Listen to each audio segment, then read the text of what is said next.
to look at social media as a productive professional tool rather than just a frivolous activity, non-productive frivolous activity. That's number one.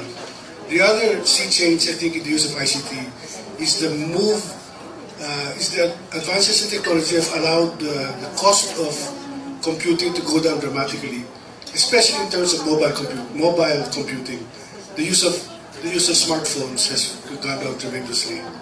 Anyway, I think Patty is ready, so I'll continue my discussion later. I'd like to turn over the floor to Executive Director Patty De La Rama of TESDA.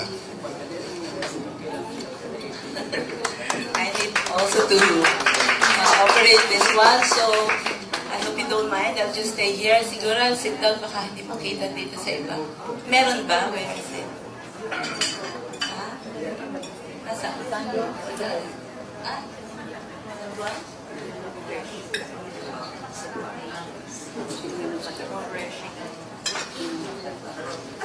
Good.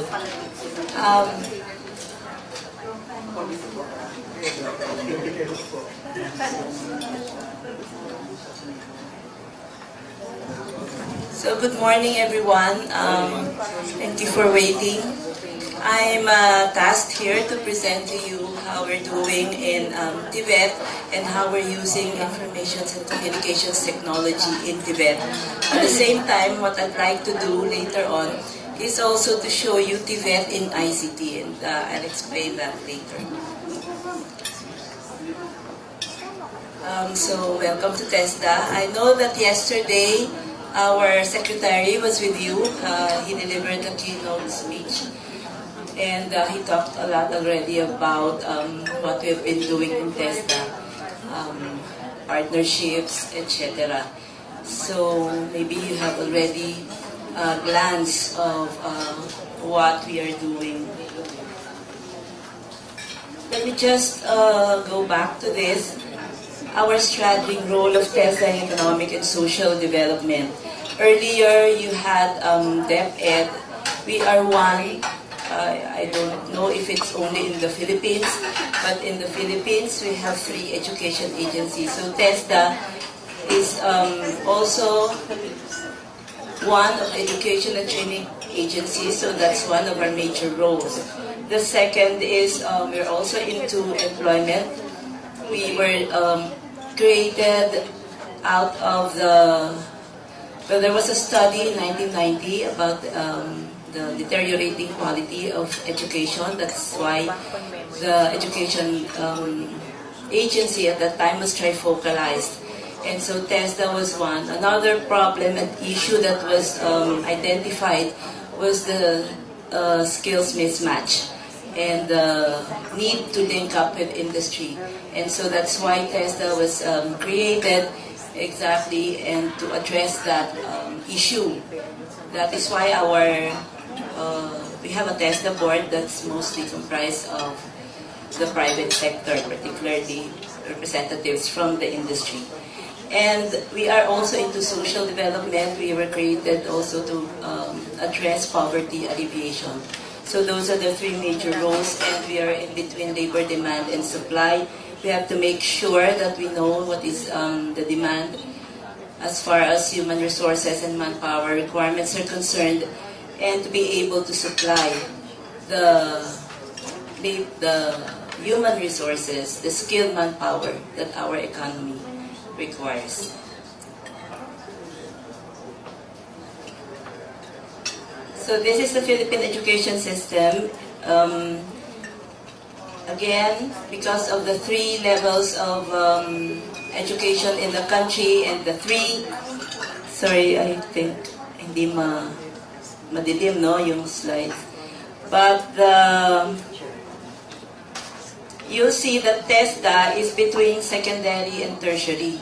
And Mila was here earlier because there is also Tibet in K-12. But that is the national certificate levels 1 and 2 integrated in Tibet. That doesn't mean that it will only integrated in K-12. That doesn't mean that it will only be in K-12. We have a varied clientele. There's out of school youth, even the college graduates, the workers already needing additional skills, even at level NC1 and 2. And so that's why TESDA is between these two levels. This is the Philippine Qualifications Framework that Mila has mentioned earlier. So the President has just signed the executive order institutionalizing the Philippine Qualifications Framework. We have 8 levels now, from NC1 up to diploma, which will be under the technical education and skills development, and bachelor's up to postdoctoral will be higher education, that's level 6 to 8. Basic education is still here because, as I've mentioned, NC1 and 2 is integrated in grades 9, actually grades 9 to 12. What is indicated here are grades 10 and 12 because we only indicated the exit points. So after grade 10, hopefully the senior high school student who opted or who is in the Tibet track will acquire NC1, and at grade 12 he will acquire NC2.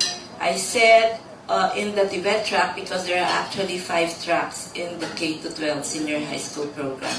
So Tibet is only one of them. There's others, there's sports, there's arts, humanities, and general academic. So as far as the Tibet track is concerned, then NC1 and 2 can be acquired even at basic education. The 3 other levels are post-secondary, and there are arrows you see here going to baccalaureate, as we will be building pathways, credit transfers that could lead to baccalaureate. So ito matagal na natin naririnig from Tibet institutions, how can we have equivalency from Tibet to college? Matagal na hong problema yon. So hopefully with this PQF and all the 3 agencies, including the Department of Labor and Employment and the Professional Regulations Commission, who are members of the National Coordinating Committee, are now working to institutionalize this framework. Yesterday we met, and the chair of this coordinating committee is actually the Secretary Luis Tro. I know that ASEC Jess Mateo was supposed to speak to you yesterday because he was in our meeting and he was rushing because he has to be here with you at 3 p.m. We started our meeting at 2. So, siguro na late din siya.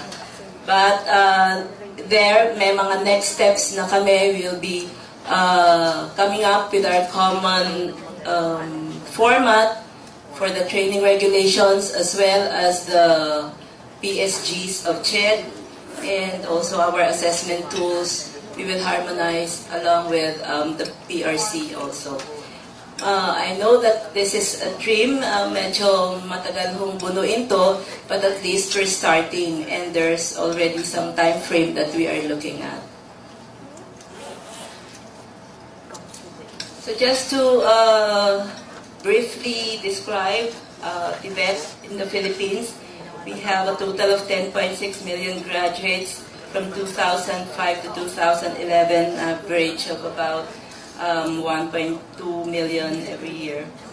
And that as far as the profile of Tibet graduates are concerned, 51% are within the 15 to 24 age group, 46% are high school graduates, and may I add, in the last study that we did, 16 to 18% are college graduates already. So that means they are taking up the skills after college. 51% are male, 49% are female. I have just come from last week. I was in the CPSC corporate planning workshop, so I was with other countries, representatives from Tibet in their countries, and it's really something that we are proud of, that our females, that our women are more empowered than theirs. They cannot imagine, some of the countries cannot imagine women who are welders, automotive service technicians. So kaya itong atin almost half-half, and that doesn't make